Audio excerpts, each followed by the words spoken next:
In the rejoinder affidavit filed by the petitioner against the contentions raised in the writ petition, he denied the averments made in the counter affidavit and stated that no demand notice was given to the petitioner nor the allotment cancellation order dated 23/8/2006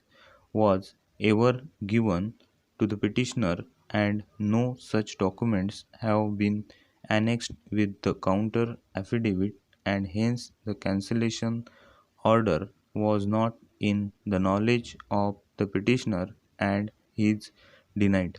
The cancellation order was never served upon the petitioner, only a communication regarding the said order was given by respondent number 2, on the basis of which he immediately applied for recall of the cancellation order on 24/8/2006.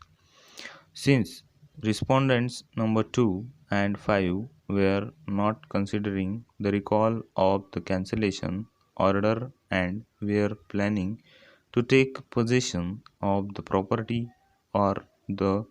petitioner, and thus he had to file the writ petition. It is apparent that they delayed the decision on recall application deliberately and hence they cannot claim any extra charges from the petitioner except those provided in clause 11 of the voucher. It is further submitted that there is no government order dated 20/11/1999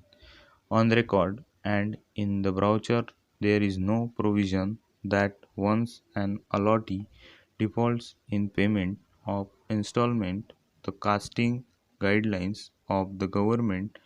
order dated 20/11/1999 shall be applied to his case, and the conditions given in para 11 of the voucher has become re- redundant. Therefore, the petitioner cannot be compelled to pay charges beyond the scope and ambit of clause 11 of the voucher. It is further contended that why the prevailing rate on 9/10/2006 was taken into consideration when clause 11 of the voucher did not provide the same, which has not been explained by the respondents. It is further provided that according to clause 11 of the voucher, if the highest bidder auction purchaser wants restoration of the cancellation order within 1 month from its cancellation, then he is required to deposit the entire due amount with penal interest and 7% restoration charges of the value of the land, and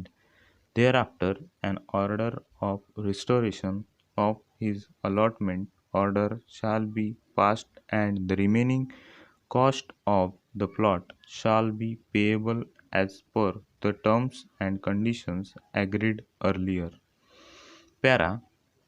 From the contentions raised in the accompanying affidavit to the writ petition, in the counter affidavit and rejoinder affidavit, the main controversy which arises in the present writ petition is whether the parties who have entered into an agreement as per contentions of the petitioner void annexure 2, and it is not denied by the respondents whether the parties of the contract or agreement are bound by the terms of the agreement as they were on the date of the execution of agreement, that is 1/2/2005. Annexure 2 of the writ petition is the agreement executed between the parties. Admittedly, the agreement was executed in between Meerut Development Authority and the petitioner. A copy of which is annexed as annexure to the writ petition. Over.